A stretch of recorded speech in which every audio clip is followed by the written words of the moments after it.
My brother called my acceptance letter a participation trophy for people who can't handle real work. He said it loud enough that my uncle, sitting at the kitchen table with his coffee, laughed into his mug. My father didn't laugh. He just folded the newspaper he wasn't reading and set it down slowly, the way men do when they want to seem like they're thinking carefully before they speak. "You know what a degree in architecture costs?" he said. "And you know what architects make starting out?" "I do." I looked it up. He slid a printed page across the table, an average salary chart from some website. The numbers were highlighted in yellow marker. He'd planned this moment. My mother stood at the counter slicing tomatoes and didn't turn around. That was the summer I turned 18, and it was the last time my father would ever have a factual argument to make against me. Because everything he said turned out to be exactly right about the numbers, and exactly wrong about what the numbers meant. I grew up in a house in Akron, Ohio, where success had a very specific shape. It looked like my brother. He was 2 years older, built like a man who'd been working since he was 12, which he had been. He dropped out of community college after 1 semester and went into construction with my father. And within a year he was running crews on job sites and coming home with cash in his jacket pocket and talking at dinner about contracts and deadlines and material costs. My father looked at him the way some fathers look at firstborn sons, like looking in a mirror that had corrected all the flaws.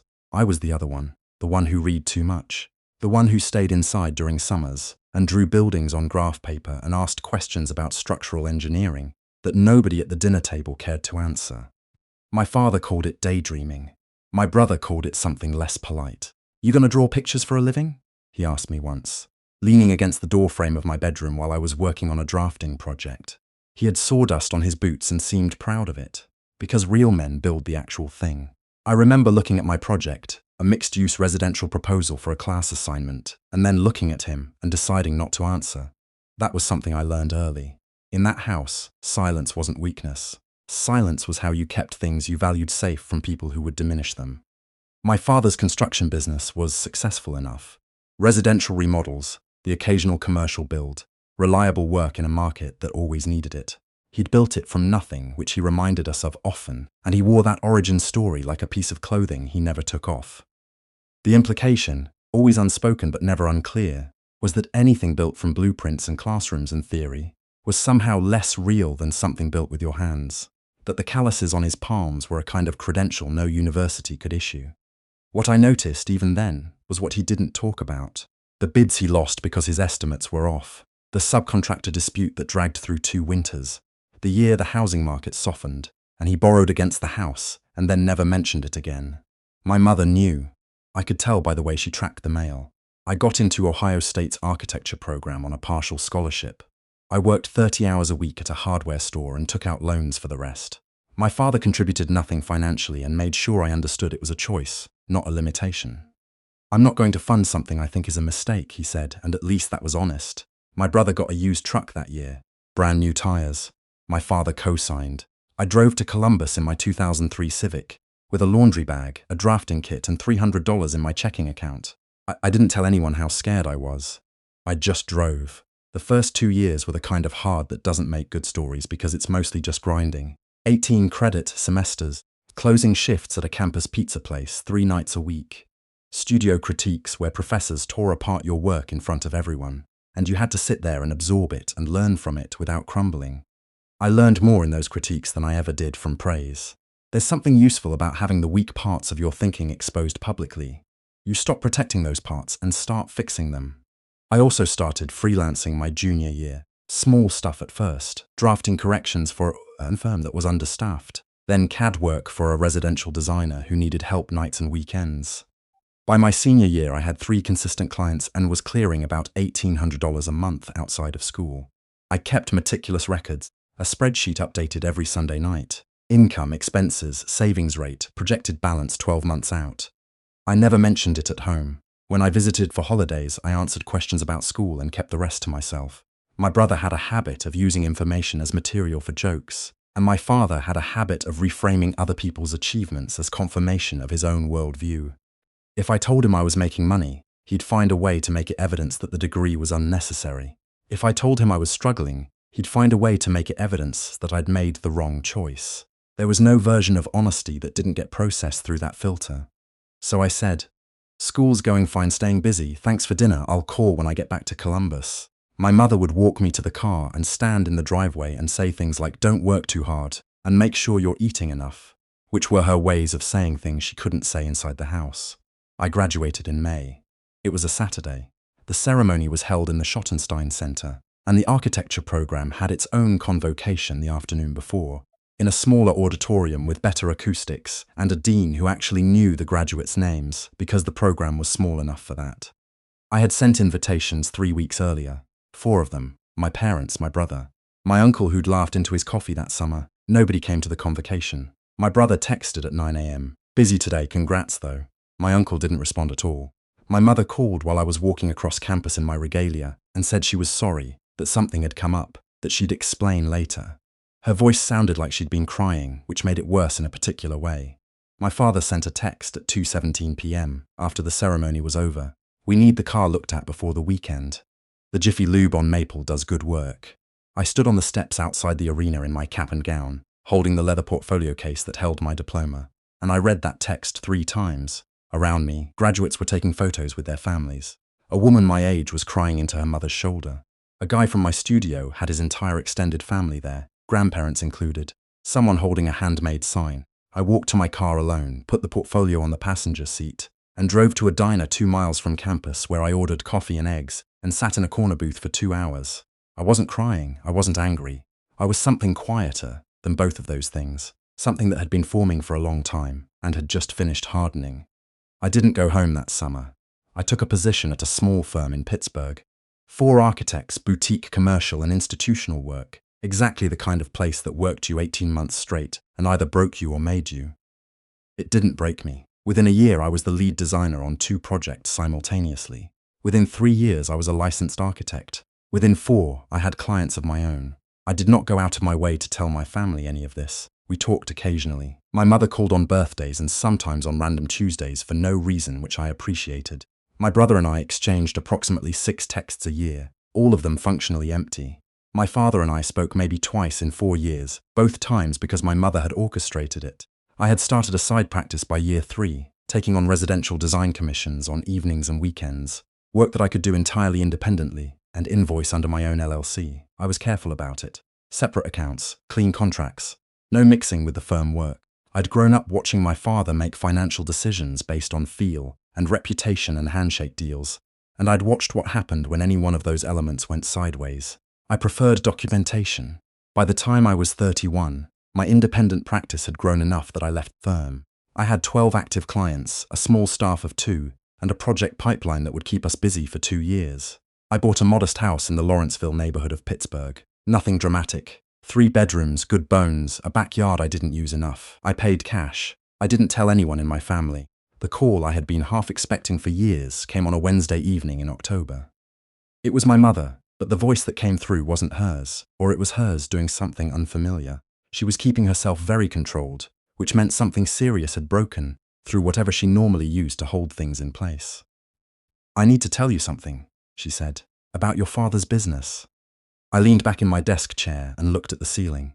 Outside my office window, Pittsburgh's north side was doing its early evening thing. Foot traffic, orange light, the distant sound of a truck backing up somewhere. She told me slowly. The way people tell things they've been holding for too long. My father had taken on a large commercial project 18 months ago. An investor group out of Cleveland, mixed-use development, the biggest contract he'd ever signed. He'd stretched the business to staff it. Hired on crews he couldn't permanently afford, leased equipment, pulled from operational reserves. Then the investor group had a falling out. Financing stalled. The project went on pause in month 4 and never came back off pause. The invoices he'd submitted were disputed. The legal process was ongoing and expensive. In the meantime, the operational debt had compounded. My brother, who was now a partner in the business, had co-signed on 2 of the loans. "How bad is it?" I asked. She was quiet for a moment. "Your father won't give me the exact number, but the attorney's fee alone last quarter was..." She stopped. "It's bad." I thanked her for telling me. I told her I loved her. I sat at my desk for a long time after we hung up, not doing anything in particular, just thinking about something my structures professor had said once about how buildings fail. He said they rarely collapse all at once. What usually happens is that a slow accumulation of stress reaches a point where a single additional load, often something minor, exceeds the system's capacity, and then everything that was quietly failing for a long time becomes visible simultaneously. My father called 11 days later. It was a Sunday night, later than he probably meant to call, which told me he'd been building up to it and ran out of evening. "Hey," he said. "Hey." A pause. Something on television in the background. Sports, maybe. Or he'd left it on to have something to turn down when he called, to perform the gesture of giving me his full attention. "I heard you're doing well," he said. "With the architecture stuff." "The architecture stuff. I'm doing fine," I said. "That's good." Another pause. "I've been meaning to say, it's good that it worked out. The school thing. I know I wasn't exactly supportive back then." It took me a moment to identify what that was. It wasn't an apology. It was the shape of an apology, constructed from the same materials, but the structural integrity wasn't there. He was acknowledging the past in order to earn permission to talk about the present. I recognized the technique because I'd watched him use it with subcontractors for 20 years. "What's going on, Dad?" I said. "The business, the project, the loans." He walked me through it the same way my mother had, but with different emphasis. More explanation of the investor group's fault. More detail about legal strategy. Less detail about the decisions he'd made that maximized his exposure. I listened to all of it without interrupting. When he finished, the room was quiet in the way rooms get when someone's asked a question they haven't said out loud yet. "I need your help," he said. I had rehearsed this moment in a general way. Not the specific words, but the shape of it. What I wanted to say. What I was willing to do. Where the lines were. "I'll come down," I said. "Next weekend. I want to see the actual numbers," he exhaled. Yeah, that's okay. "Thank you." "Don't thank me yet," I said. "I haven't decided anything." When I drove back to Akron the following Saturday, the house looked smaller than I remembered. Not in a sentimental way. Literally smaller. The way places do when you've been filling your visual field with cities and projects and bigger things for years. The aluminum siding needed attention. The gutters were pulling away from the fascia on the left side. I clocked it automatically. The way you do when reading buildings is part of how you think.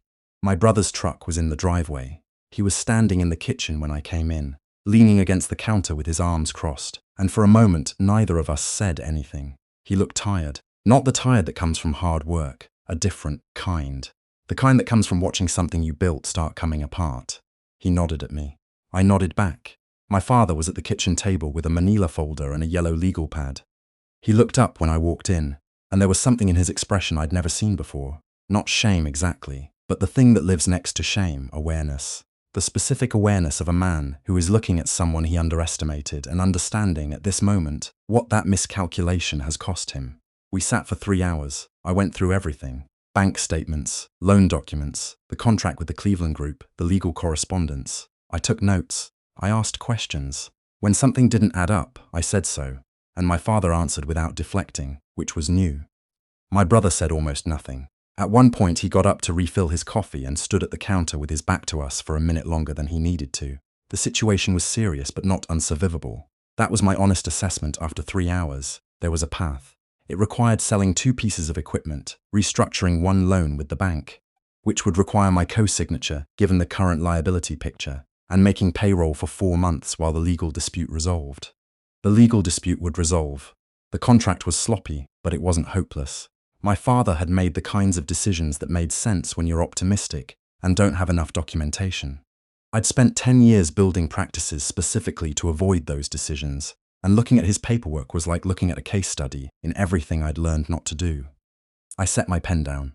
"Here's what I can do," I said. "I'll co-sign the restructure with Midwest Bank. I'll cover payroll for 3 months. Not for 3, as a loan, not a gift, documented with a repayment schedule that starts when the legal matter closes. I'll review the terms with my attorney before I sign anything. That's the offer." My father looked at me for a long moment, and in exchange I said, "All financial decisions above $10,000 get run by me for the next 24 months. Not for my approval, you can make your own choices. But I see the documents before anything is signed.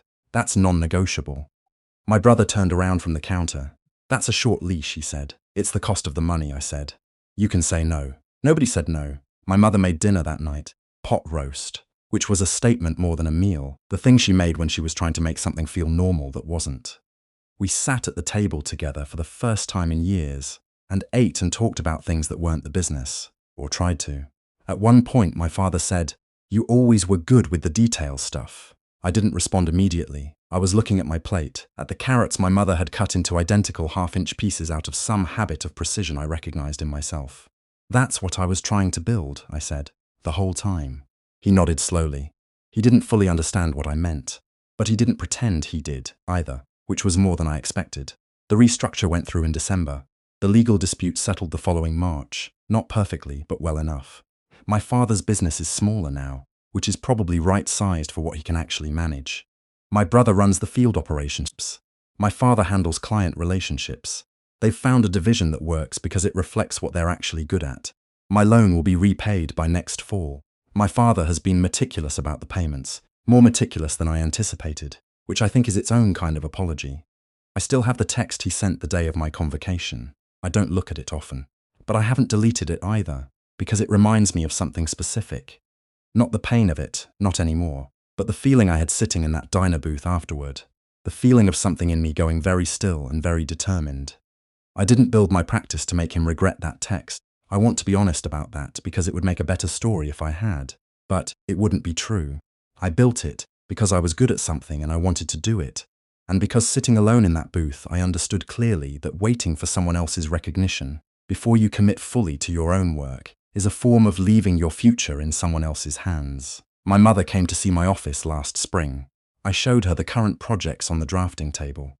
A community health clinic outside Pittsburgh, a small library branch renovation, a private residence in Sewickley that a magazine had already asked to photograph when it was complete. She walked slowly around the room and looked at everything the way she used to look at my graph paper drawings, back when I was a kid filling composition notebooks with buildings. "You always knew what you were doing," she said quietly. "I didn't always know," I said. "I just kept going anyway." She nodded like she understood that distinction, and I think she did, because she had been doing the same thing for 40 years in a house where nobody asked her what she thought about anything. My father called last month, not about business, just called. Talked about the weather in Akron, which had been bad. Asked about a project he'd seen mentioned somewhere. We talked for 20 minutes. It was unremarkable. It was the most normal conversation we'd ever had. When we hung up, I sat there for a moment trying to figure out what I felt. Not triumph. Not relief exactly. Something quieter. A kind of settling. The way a structure settles into its foundation once all the loads are properly distributed, and nothing is fighting anything else anymore. The empty seats at my convocation used to mean something painful. Now they mean something different. They mean I walked across that stage carrying only what I had built myself. And that turned out to be enough. Not just enough to survive, but enough to do something that mattered. And eventually enough to save the people who hadn't shown up. I didn't need them there to become who I was going to become. I just needed them to not be there long enough for me to figure that out.